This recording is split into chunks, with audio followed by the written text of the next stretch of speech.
Olá pessoal, na aula de hoje nós vamos falar sobre o mais-valor relativo. Tema este referente ao capítulo 6 do livro Para Entender o Capital, volume 1.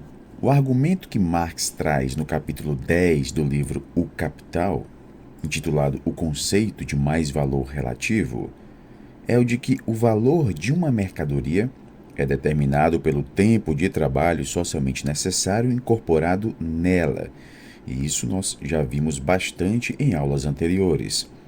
Esse valor diminui à medida que a produtividade aumenta. Resumindo, quanto maior é a força produtiva do trabalho, menor é o tempo de trabalho requerido para a produção de um artigo, menor a massa de trabalho nele cristalizada e, consequentemente, menor o seu valor. O valor da força de trabalho como mercadoria, e nós já vimos isso também em aulas anteriores, é afetado por todo tipo de circunstância histórica, cultural e social.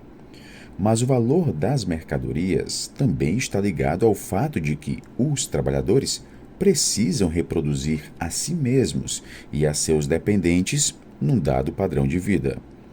O valor da força de trabalho se resume no valor de uma quantidade determinada de meios de subsistência e varia, portanto, com o valor desses meios de subsistência, ou seja, varia de acordo com a magnitude do tempo de trabalho requerido para a sua própria produção.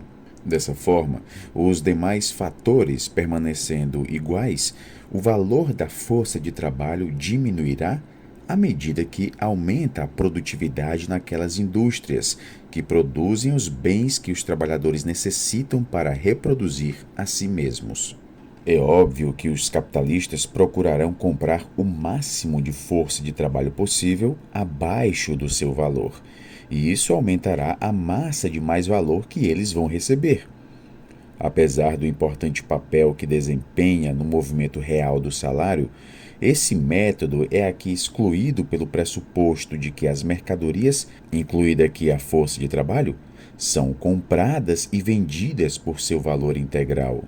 Nos ramos de produção que não fornecem meios de subsistência nem meios de produção para a fabricação, a força produtiva aumentada deixa intocado o valor da força de trabalho.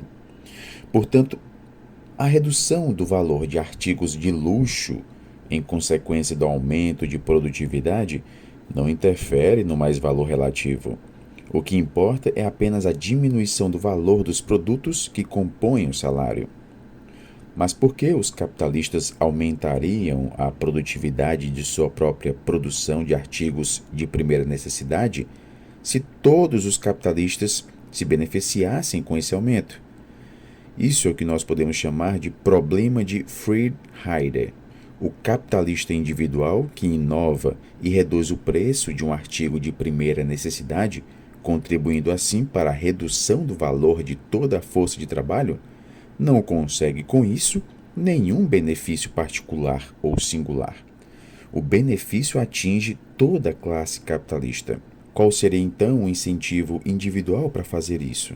Assim como a burguesia industrial britânica do século XIX queria reduzir o valor da força de trabalho, permitindo importações baratas, a atual relutância em frear as importações baratas nos Estados Unidos deriva da necessidade de manter estável o valor da força de trabalho. Tarifas protecionistas, embora pudessem ajudar a manter o emprego nos Estados Unidos, provocariam um aumento de preços e, consequentemente, um aumento de salários. Há muitos registros na história de estratégias do Estado para intervir no valor da força de trabalho.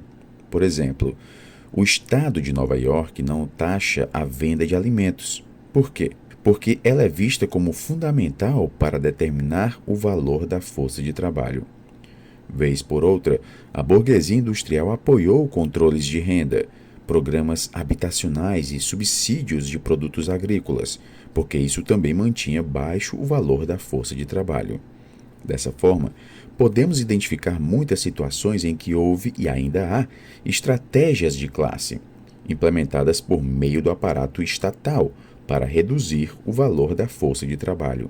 Na medida em que conquistaram um mínimo de acesso ao poder estatal, as classes trabalhadoras puderam usar esse poder para aumentar o seu ganho e o valor de sua força de trabalho.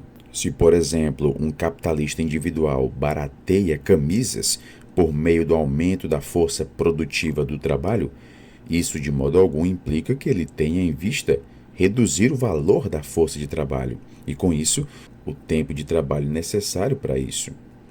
O capitalista individual, mesmo contribuindo para aumentar a taxa geral do mais-valor, não age com base numa consciência de classe generalizada.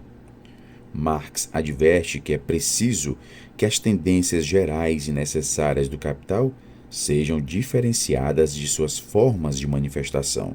Essa formulação peculiar é sinal de que algo especial está acontecendo. É como se fosse um fetichismo. Lembramos que o valor de uma mercadoria é fixado pelo tempo de trabalho socialmente necessário, requerido para produzir um valor de uso qualquer sob as condições normais para uma dada sociedade, e com um grau social médio de destreza e intensidade do trabalho. O que acontece se um capitalista individual parte dessa média social e cria um sistema produtivo super eficiente, que em vez de produzir 10 artigos em uma hora, produz 20? Se um capitalista faz isso, enquanto os outros continuam a produzir 10 artigos por hora, então ele pode vender por um preço social médio de 10, embora produzindo e vendendo 20. O valor individual dessa mercadoria se encontra agora abaixo do seu valor social, ou seja, ela custa menos tempo de trabalho do que a grande quantidade do mesmo artigo produzida em condições sociais médias. O capitalista inovador ganha um lucro extra, um mais-valor extra, ao vender por um preço social médio, embora sua produtividade seja muito maior do que a média social. Essa diferença é crucial e gera uma forma de mais-valor relativo para o capitalista individual. Nesse caso, não importa se o capitalista está produzindo bens de primeira necessidade ou artigos de luxo, mas como esse capitalista vende os 10 artigos extras que produziu em uma hora pelo preço social médio antigo. Aqui vão entrar em cena as leis da oferta e da demanda. E a resposta é: provavelmente que esses artigos não podem ser vendidos pelo preço antigo. Então, os preços têm de cair, o que faz com que os outros capitalistas tenham um lucro menor. Isso provoca uma redistribuição do valor daqueles que empregam tecnologias inferiores para aqueles que empregam tecnologias superiores. Os que trabalham com tecnologias inferiores têm um estímulo competitivo maior para adotar a nova tecnologia. Uma vez que todos os capitalistas que atuam nessa linha de produção adotem a nova tecnologia e produzam 20 artigos por hora, ocorre uma queda do tempo de trabalho socialmente necessário incorporado nos artigos. Essa forma de mais-valor relativo apropriada pelo capitalista individual só dura enquanto ele possuir uma tecnologia superior à dos outros capitalistas. Portanto, essa forma de mais-valor relativo é efêmera. Esse mais-valor adicional desaparece assim que o novo modo de produção se universaliza e se apaga a diferença entre o valor individual das mercadorias barateadas e o seu valor social. O resultado é que todos os capitalistas, uma hora ou outra, são forçados a adotar a mesma tecnologia. As duas formas de mais-valor relativo também têm relação entre si, uma vez que as inovações efêmeras no setor de produtos de primeira necessidade vão forçar para baixo o valor da força de trabalho. Marx afirmou que as máquinas, porque são trabalho morto, não produzem valor. Mas o que acontece se você consegue um mais-valor relativo extra por causa de uma máquina? Embora não sejam uma fonte de valor, máquinas podem ser uma fonte de mais-valor relativo para o capitalista individual. As máquinas não podem ser uma fonte de valor, mas podem ser uma fonte de mais valor. Do modo como Marx expõe esse argumento, nós podemos ver que há um tremendo incentivo para que os capitalistas individuais adotem inovações tecnológicas. Saio na frente, tem um sistema de produção superior, mais eficiente do que o seu, e durante 3 anos ganho mais valor efêmero. Então você me alcança, ou até me ultrapassa, e consegue mais valor efêmero durante 3 anos, e assim sucessivamente. Os capitalistas estão todos à caça de mais valor efêmero, por meio de novas tecnologias. É daí que ocorre o dinamismo tecnológico do capitalismo. No capítulo sobre cooperação, Marx vai focar naquilo que aumenta a produtividade do trabalho. E isso, é claro, depende de formas organizacionais, assim como de maquinaria e automação. Isso pode dar margem à confusão, porque, às vezes, Marx reúne todas essas estratégias sob a rubrica forças produtivas, mas em outras passagens emprega o termo tecnologia, como se ambos tivessem o mesmo significado. Ele está tão interessado na forma organizacional quanto nas máquinas. Marx começa examinando como duas formas organizacionais, a cooperação e a divisão do trabalho, podem ser usadas pelo capital em condições tecnológicas de trabalho artesanal e manual para aumentar a produtividade. As inovações nesses dois aspectos da forma organizacional foram fatores integrantes da aquisição de mais valor relativo ao longo da história do capitalismo. A forma de trabalho dentro da qual muitos indivíduos trabalham de modo planejado, uns ao lado dos outros e em conjunto, no mesmo processo de produção ou em processos de produção diferentes, mas conexos, chama-se cooperação. A cooperação permite uma escala aumentada de produção, e as economias de escala que daí resultam podem gerar aumento na eficiência do trabalho e na produtividade. Ao cooperar com outros de modo planejado, o trabalhador supera suas limitações individuais e desenvolve sua capacidade genérica. Removem-se aqui os grilhões que tolhem a nossa individualidade e são desenvolvidas as potencialidades da espécie. O capitalista precisa de uma massa inicial de capital para organizar a cooperação. Qual é a quantidade dessa massa e de onde ela vem? Há aquilo que chamamos hoje de barreiras à entrada em qualquer processo de produção. Em alguns casos, os custos iniciais podem ser consideráveis, mas há modos de amenizar esse problema. Marx introduz aqui uma importante distinção. Do mesmo modo, o comando do capital sobre o trabalho parecia inicialmente ser apenas uma decorrência formal do fato de o trabalhador trabalhar não para si, mas para o capitalista, e, portanto, sob o capitalista. Contudo, com a cooperação de muitos trabalhadores assalariados, o comando do capital se converte no requisito para a consecução do próprio processo de trabalho, e isso numa verdadeira condição da produção. De início, os trabalhadores não eram supervisionados e competia a eles a tarefa de regular o processo de trabalho, que com frequência envolvia o trabalho familiar e era combinado com práticas agrícolas de subsistência. Mas esses trabalhadores em domicílio dependiam dos capitalistas para obter seu ganho monetário e não possuíam aquilo que produziam. É isso que Marx entende por subsunção formal. Quando os trabalhadores são empregados numa fábrica por um salário, tanto eles quanto o processo de trabalho estão sob a supervisão direta do capitalista. Essa é a subsunção real. Dessa forma, a subsunção formal é externa, dependente, ao passo que a subsunção real se dá no interior da fábrica, sob a supervisão do capitalista. A subsunção real implica mais custos iniciais, mais capital inicial. Nos primeiros estágios do capitalismo, quando o capital era escasso, o sistema formal de exploração podia ser mais vantajoso.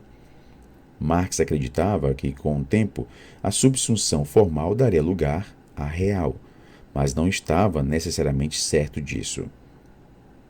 O retorno da subcontratação, do trabalho em domicílio e de outras práticas adotadas em nossa época indica que é sempre possível haver um retrocesso a tipos de subsunção formal.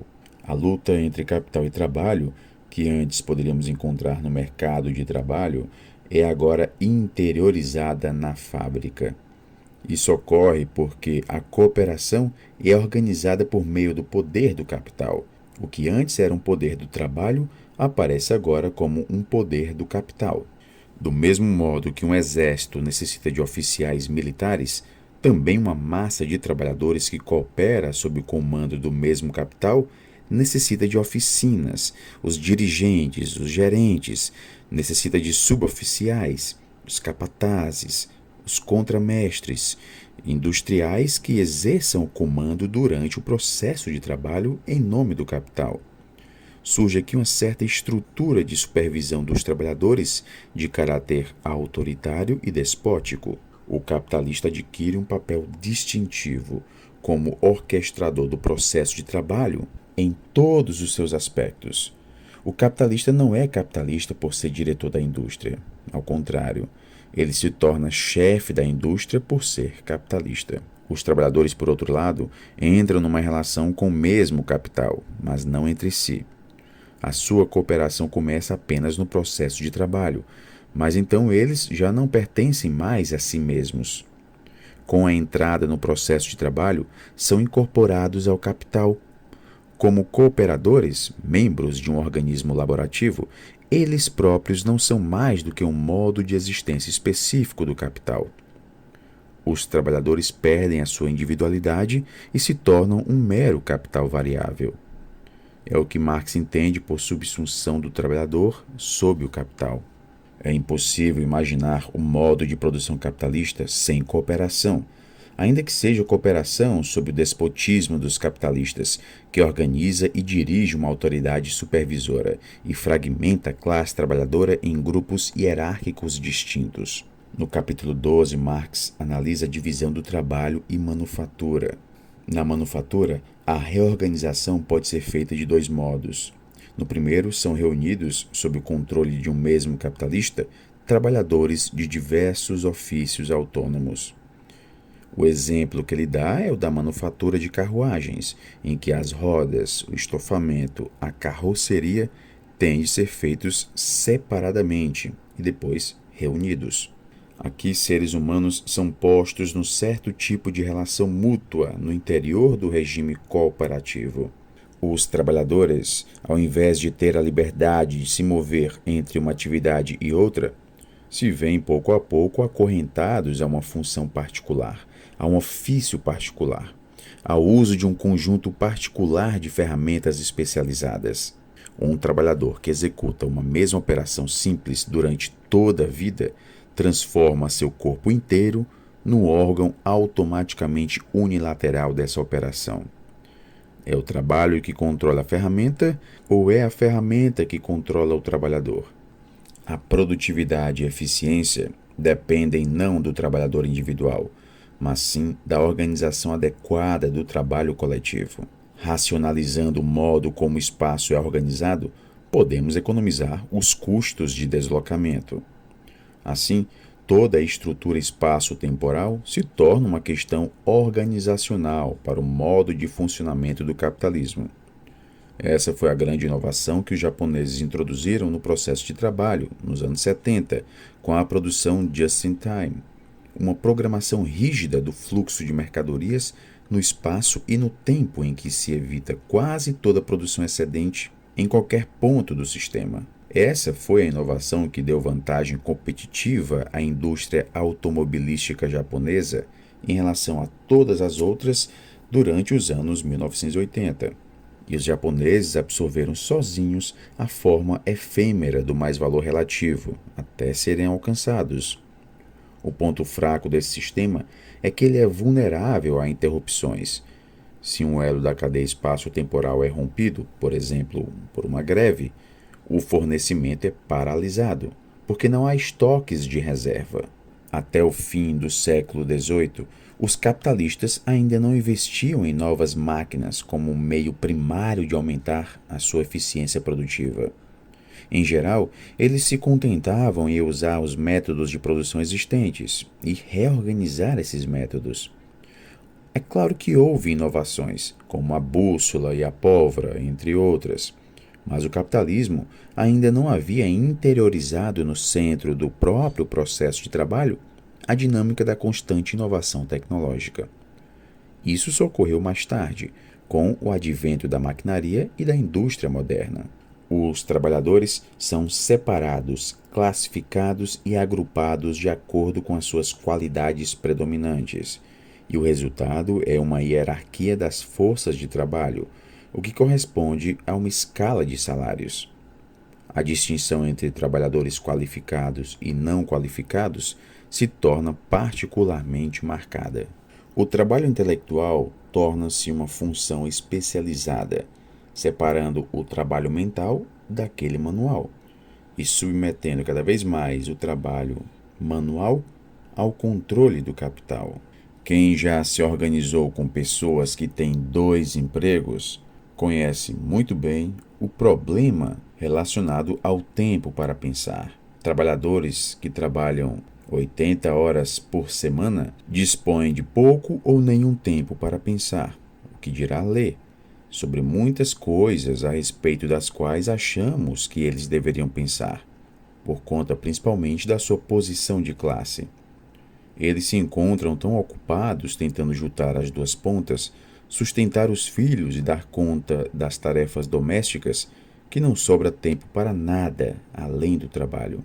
A reorganização da divisão do trabalho, tanto no interior do processo de trabalho como na sociedade em seu conjunto, é a marca daquilo que Marx chama de período manufatureiro da história capitalista. Mas esse sistema manufatureiro tem limites. Ao mesmo tempo, a manufatura nem podia se apossar da produção social em toda a sua extensão, nem revolucioná-la em suas bases. E nós finalizamos aqui o estudo deste capítulo.